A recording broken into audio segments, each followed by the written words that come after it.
apar ni kaluwore koda nonro ma bende jachiw kinde ka kinde. Rowere kwan gi mathoth bende gamo midhusi mano mar ayaki, gigamo tuo mano mar ayaki. Iwacho ni bende medore ne rowere ma bende koro kopogore kamna gigamo remo onyalo mako krimna tuoche mopogore opogore mago mag STIs.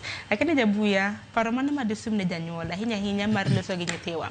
Wang'e nitiere conversations moko ma samoro nyalo bedo matek ne janyuol kako chak gi nyathine kama nyathi mondo bed ere kaka wanyalo loso gi nyithiwa mar mondo mi kind thuolo mabiro kik bed ni conversations ma kamagi bedo matek mar chwalo ne nyithindo mondo nyithindo obed godo thuolo. An mokwongo dakwa ogandawa, dakwa janyuol ni wabed thuolo gi nyithindwa.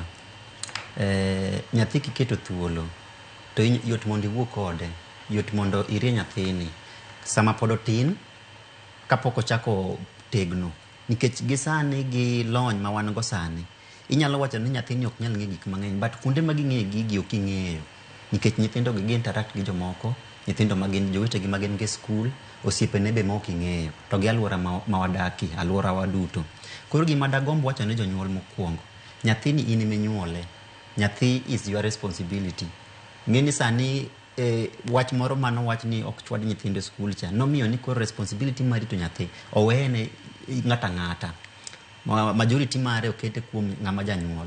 Koro kibedo machiegni gi nyathini ni mondo ibed japuonj, nikech nyathi ma in iminyuolo yot mondo mi chak ng'eyo gik mohero, yorene kako tin cha, king'iye kako dongo pattern gi pattern, nyathini biro bedo kod thuolo.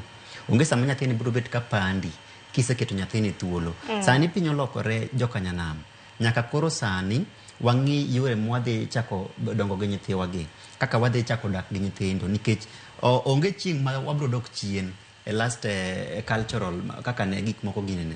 Wan gi technology is here to stay. Koro en mana wan nyaka wang'e ni to ere kaka koro wadhi loko pachwa, ere kaka wada chako koro bedo gi nyithiwa gi, ere kaka wada chako tayo nyithiwa gi mondo mi gidongi. Be wadhi keto nyithiwa gi jok moko moling' mok nyal wuoyo, nyaka waset negi environment moro makare, wabed kod gi discussion gi magik ma healthy, magik ma onego bed ni wacho gi nyithindwa kage tindo gigi ka gineno. Asto mar ariyo, janyuol en role model ne nyathi, nyaka inyisi ranyisi, nikech nyathi biro kawo kido ma be samoro neno kuome. Nitie jonyuol moko ma be samoro wanyalo somo nyathi ndio, lakini kido moko mang'eny, thoth kido mang'eny yudo ka nyithindo gikawo kuom jonyuol. Kaka kido kaka mage maricho. Kaka no ada wacho tani role model nyathi nya biro kawo gima rach gi gima ber, nyathi biro kawo gima rach tani janyuol neno ka be gino ber na ber, onge gimo ginene. Koro in e role model mar nyathini, kaka movement magi, interactions magi, kaka itiyo, kaka dang' wach ni kaka imako, kaka itimore nade, kaka iketori, kaka nyathini be biro dwaro ni mondo timona replicate.